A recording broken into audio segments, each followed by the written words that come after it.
Hello மக்களே, நம்ம கோயம்புத்தூரில் 20 ரூபாய்க்கு குஸ்கா, 50 ரூபாய்க்கு சிக்கன் பிரியாணி கொடுத்துட்ருக்காங்க. இந்த ஸ்பாட் எங்கே இருக்குதுன்னு பார்த்தீங்கன்னா, நம்ம ப்ரூக்ஃபீல்ட் மால்கிட்டே தான் லொக்கேட்டாக இருக்குது இந்த A1 biryani centre. Chilli biryani, chicken biryani, beef biryani, குடல் பிரியாணி அனைத்து இருக்குது. நம்மக்கிட்ட 50 ரூபா தான்.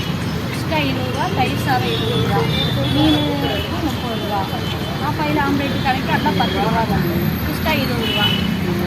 நாங்கள் இவங்ககிட்ட ஒரு சிக்கன் பிரியாணி ஒன்று வாங்கியிருந்தோம். அதில் ரைஸு, அது போக சிக்கன் பீஸ் நிறையா வச்சு கொடுத்துருந்தாங்க. பீஸும் நல்லா சாஃப்டாக இருந்துச்சு. அதுக்கப்புறம் ரைஸு, சிக்கன் பீஸு, குழம்போடு நல்லா பிசைஞ்ச ஒரு வாய் சாப்பிட்டு பார்த்தீங்கன்னா டேஸ்ட் உண்மையாலுமே சூப்பராக இருந்துச்சு. அது போக 20 ரூபாய்க்கு கொடுக்குறாங்க. டேஸ்ட் எல்லாம் கம்மியாக இருக்குன்னு பார்த்தீங்கன்னா அப்படிலாம் இல்லை, டேஸ்ட் சூப்பராக இருந்துச்சு. அதுக்கப்புறம் ஒரு குடல் பிரியாணி ஒன்று வாங்கியிருந்தேன். அதுவும் குடல் ரைஸோடு நல்லா பிசைஞ்சு சாப்பிட்டிங்கன்னா டேஸ்ட்டு சூப்பராக இருந்துச்சு. வெளியில் குடல்லாம் பார்த்தீங்கன்னா 100 ரூபா 120 ரூபாய்க்கு விற்கிறாங்க. ஆனால் இவங்க குடல் ரைஸு எல்லாமே சேர்த்து 50 ரூபாய்க்கு தான் கொடுத்துட்ருக்காங்க. டேஸ்ட்டுமே சூப்பராக இருந்துச்சு.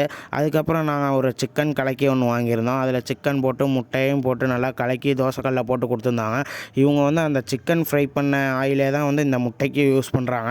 அதனால் சிக்கனோட ஃப்ளேவர் தனியாகவே தெரிஞ்சிச்சு முட்டையில். அதனால் டேஸ்ட் சூப்பராக இருந்துச்சு.